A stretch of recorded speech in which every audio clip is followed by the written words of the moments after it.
Good morning. It is Monday, September the 2nd, Labor Day, and this is The Drill.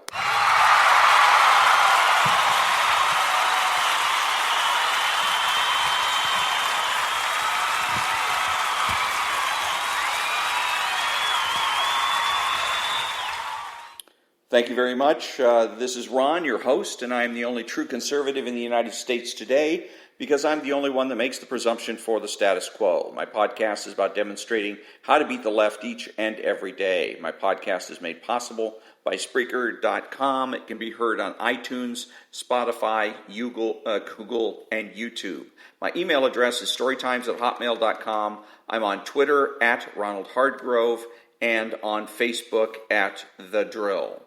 My socio-political odyssey started as a conservative Republican. I was taught by the left that I was a conservative because where I stood on the issues, which sounded reasonable, but whenever I engaged a liberal in debate, I couldn't win.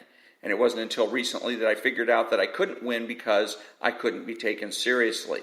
I talked conservative, but I acted left. I used lefty lingo, I dressed like the left, I engaged in petty vice, and associated with people who engaged in vice. People who used drugs, gambled, consorted with prostitutes, stole, and cheated. It was no wonder that the people around me didn't take me seriously. So I realized that defeating the liberals/socialists starts with getting my act together, by talking, dressing, and acting conservative, by being aware of and resisting left-wing counterculture.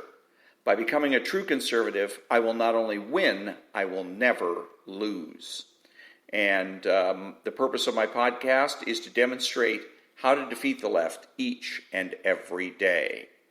So today I'm going to read the foreword from the books by Vox Day, that's the title or the name of the author, titled SJWs, Lie or Always Lie, and Chapter 1 from the book titled Mass Shootings by Jacqueline Schildkraut when I come back.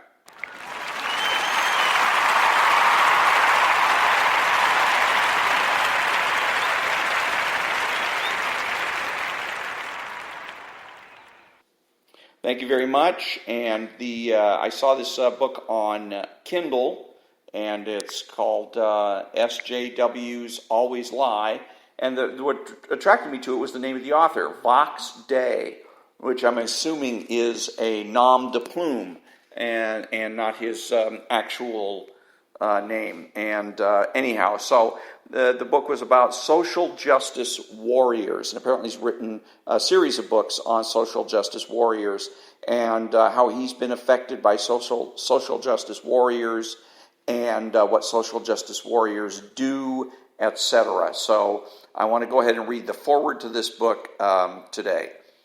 Social justice divides the world into good and evil. It is a starkly Manichean view of the moral universe, one that pits heroic LGBT campaigners, feminists, transgender activists, and Black Lives Matter protesters against the jackbooted fascists of the patriarchal capitalist establishment. Yet dig a little deeper and you realize that the social justice view of the world is horribly patronizing, two-dimensional, and depressing. It suggests that our aspirations and opinions are necessarily bound by our circumstances of birth, that homosexuals must support grotesquely engorged public sectors to pay for homophobia awareness organizations, whether they are needed or not, that women are always and in every circumstance victims, that blacks cannot succeed in life without special treatment. This tendency never survives contact with reality because it never sees the exceptions coming. Social justice warriors don't understand that life and people are messy and complicated, that a gay person might, for entirely rational reasons and without a shred of self-loathing, object to the idea of gay marriage. SJWs Always Lie is a truism because you cannot make social justice arguments without purposefully omitting crucial facts. You cannot, in other words, be a social justice warrior in good faith. SJWs see no irony in judging people according to their orientation, skin color, and gender, particularly if they are straight, white, and male. But even those of us on the fringes struggle to escape censure. I was born a conservative, but I chose to be homosexual. According to the most fashionable thinking in American media and academia, I should not exist.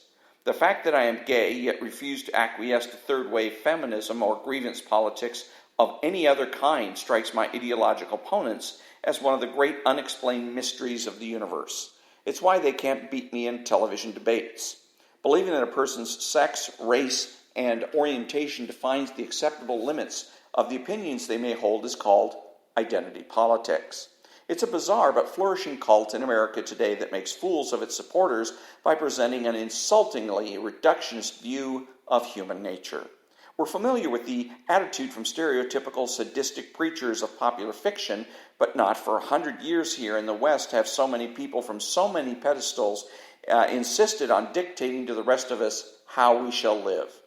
From the dishonest critics of Gamergate to the bigoted and insulting hashtag #KillAllMen and hashtag #GiveYourMoneyToWomen hashtags, the social justice tendency is a narrow, bossy, and often prurient prism from which to view humanity, and one that has acquired, as this book ably demonstrates, an especially poisonous self-righteousness in the last few years. Of course, authoritarians are not restricted to one side of the political divide. Nevertheless, it is an ironic and remarkable feature of the American left that there is no longer space for liberals within American liberalism.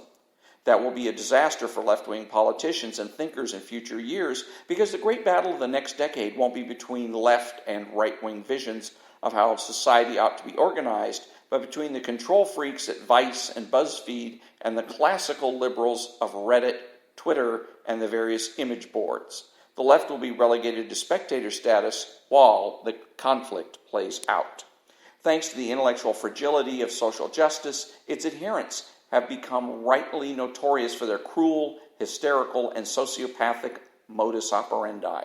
But while the public is turning its back on lunatics and new media who claim that how men sit on the subway expresses something profound about the relationship between men and women, the zealots still occupy positions of influence in our society.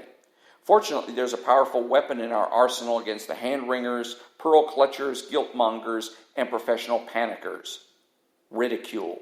You don't have to agree with everything Vox Day writes on his popular blog to recognize that he is a master of the art of needling social justice warriors and one of the loudest and most persistent voices of the resistance. For writing this book, he deserves our thanks. And that was the foreword to the book SJWs Always Lie, written by Milo Yiannopoulos in Miami, Florida on August of the year 2015. And when I come back, I'm going to be reading chapter 1 from the book Mass Shootings by Jacqueline Schildkraut when I come back.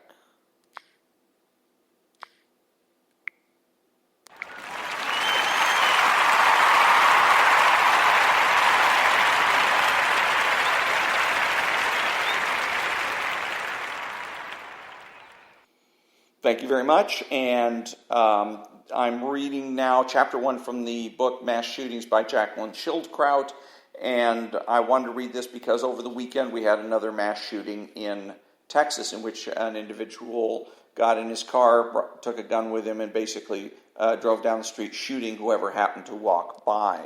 So I thought it would be interesting to get a book on this particular subject and read it, and this one particular is called Mass Shootings, Media, Myths, and the first chapter is called Claims Making and Agenda Setting, How Myths Become Realities. And it starts out, myth, quote, guns don't kill people, Americans kill people, unquote. And that's from Michael Moore in Chasmar 2014. On December 14, 2012, the peaceful town of Newton, Connecticut was changed forever when a 20-year-old gunman forcefully entered Sandy Hook Elementary School and opened fire. In his wake, 20 first-grade students and 6 faculty and staff members, including the school's principal, lay dead. The gunman committed suicide as authorities entered the school just 5 minutes after the first shot was fired. A later investigation of his residence revealed that prior to his rampage, he also had shot and killed his mother while she was asleep. Within minutes of the shooting, the story had taken hold of the nation's focus with little foreseeable chance of letting go. The Sandy Hook shooting was not a new event by any means. Earlier that same week, a gunman opened fire in a Portland, Oregon area mall, killing 2 patrons before committing suicide. Johnson and Kowaleski, 2012. In July 2012, a 24-year-old PhD student opened fire in an Aurora, Colorado movie theater during a midnight screening of The Dark Knight Rises. A total of 12 people were killed and 58 others wounded before the shooter was apprehended outside the theater by police. In February 2012, a student killed 3 students and wounded several others when he opened fire at a Chardon, Ohio high school. In other years, mass shootings have claimed the lives of victims at a number of different locations, including but not limiting to during a political speaking engagement in Tucson, Arizona, on college campuses, including Virginia Tech, Northern Illinois University, Case Western Reserve University, and Florida State University, at the military base Fort Hood in Texas and the Navy Yard in Washington, D.C., malls in Salt Lake City, Utah, and Omaha, Nebraska, places of worship in Oak Creek, Wisconsin, Colorado Springs, Colorado, and Charleston, South Carolina, and an immigration center in Binghamton, New York. At varying levels, each of these events has become what Kellner calls a media spectacle, whereby media outlets cover every facet of a particular story in an attempt to win the ratings war. These stories permeate television screens, especially on 24-hour news stations, including CNN, Fox News, and MSNBC, as well as through local and even international media. Headlines are splashed across daily newspapers, and the use of a digital format of these sources via the internet allows even faster and more frequent story generation. These spectacles essentially take relatively uncommon events, sensationalize them, and make them appear far more commonplace than they actually are. Further, as Surratt notes, the media use these events to present a world of crime and justice that is not found in reality, quote unquote. A number of outcomes result from the glorification of mass shootings beyond just ratings. News consumers may express greater fear of crime, even in response to relatively uncommon events. In some instances, when fear of crime is at its highest, the overglorification of a particular issue in the media can incite what Cohen famously refers to as a, quote, moral panic, unquote. A moral panic results when the members of society believe that their personal values and interests are being threatened. Further, both the events and the subsequent responses to them have the ability to shape public opinion and drive policy change on a host of issues, including gun control, mental health, and violent media. Some myths turned realities about mass shootings. In the rush to provide breaking coverage, news producers are faced with a challenge. Do they get to the story first, or do they get there correctly? Most often, the former prevails, and as Robinson notes, accuracy of information is at times traded in exchange for winning the race to the air. Gatekeepers who traditionally fact-checked information and determined which details were the most important are now bypassed in order to break the story first. In doing so, however, personal opinions may override objectivity and facts, and news reports may provide information that is not necessarily complete, balanced, or accurate. In trying to better understand live news coverage, media personnel are often the first to try to fit breaking events into a coherent story. This process typically involves 3 distinct phases of news construction. First, news personnel rush to the scene, interrupt regular programming with breaking news coverage, and present, quote, a flood of uncoordinated bulletins announcing the extraordinary event, unquote. As more details become available either from eyewitnesses or from responding law enforcement, the media then work to, quote, correct past errors and put the situation into proper perspective, unquote. From there, the media work to place, quote, the crisis into a larger long-range perspective and to prepare people to cope with the aftermath, unquote. Even in these instances where the media works to correct their errors, the damage already may have been done. When news broke of the Sandy Hook shooting, for example, initial reports, starting with CNN, claimed that the gunman's brother, Ryan, was the perpetrator and even circulated his Facebook photo. Within 5 hours of the shooting, despite that he had posted several messages on Facebook indicating that he had been at work in New York City at the time of the shooting, Ryan Lance's picture had been splashed across television screens and reshared on Facebook alone nearly 10,000 times. In addition to the misidentification of Ryan Lanza, media outlets consistently reported that his mother, Nancy, had been a teacher at the school. which is also inaccurate. Early reports further suggested that there were multiple shooters, though this claim similarly was refuted a short time later. Comparable inaccuracies plagued the Virginia Tech shootings more than 5 years earlier. Initial reports of the first shooting in the West Ambler Johnston dormitory identified victim Emily Hilscher's boyfriend Carl Thornhill as the killer. Having spent the weekend together, Thornhill had dropped her off less than 15 minutes before she was shot in her dorm room. He presumably was the last person to see her alive. Though he initially was a person of interest to law enforcement for the first attack, Thornhill later was cleared of any involvement just prior to the second shooting at Norris Hall. Other reports circulated in the wake of the shooting suggested that either the actual gunman and Emily Hilscher had been involved in a romantic relationship gone bad, or he simply was infatuated with her. Neither of these claims was ever substantiated. Such misreporting, however, is not solely associated with shootings occurring in schools. In a 2011 article, Lipschultz and Hilt examined local news television coverage of the 2007 Omaha, Nebraska mall shooting over 4 different outlets for several hours after the story broke. Variation in the reporting of the incident was found across each of the news stations. Some carried continuous coverage of the shooting, while others opted only to break in when verified updates from law enforcement were available. The stations that elected to maintain continuous coverage relied on shaky, unedited footage and eyewitness accounts. They incorrectly reported the race of the shooter, leading the public to believe that a black male was still on the loose when the shooter, Robert Hawkins, a white male, was dead in the Von Maur department store. Eyewitnesses also named victims before law enforcement had a chance to provide an official release.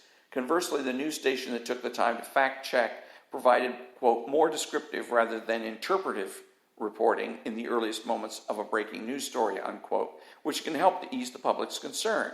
In a separate mall shooting, this one occurring in January 2014 in Columbia, Maryland, several news outlets reported that the shooting was domestic in nature, a claim that was not substantiated by law enforcement at the time. These are just a few examples of the inaccuracies that have plagued the reporting of mass shootings. Yet erroneous reporting of facts has considerably longer and more storied history. In one of the most famous examples, the Chicago Daily Tribune, now the Chicago Tribune, plastered the front page of the November 3, 1948 edition with the headline, "Dewey Defeats Truman." Despite pollster predictions that had provided the basis for the headline, Truman went on to win the election and become the 33rd President of the United States. Governor Thomas Dewey of New York, who had been predicted to be the victor, was instrumental in helping Dwight D. Eisenhower get elected 4 years later, having never been voted into the White House himself. So how did these myths come to be? To answer that question, we first must get to know the people who create them, the claims makers. And let's see, this goes on there, the claims makers, and let's see what else we've got here. And the agenda setting. So I'm going to go ahead and stop right here, and we'll leave it at that. And let's see. And I'll be back in a minute.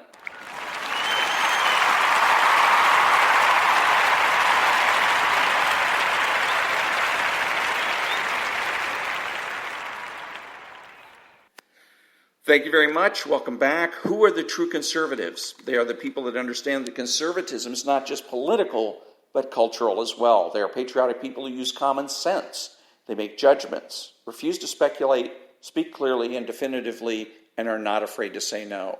They are open-minded, asking why rather than why not. They are consistent, credible, and influential, not ashamed of their existence, unafraid to learn or correct their mistakes.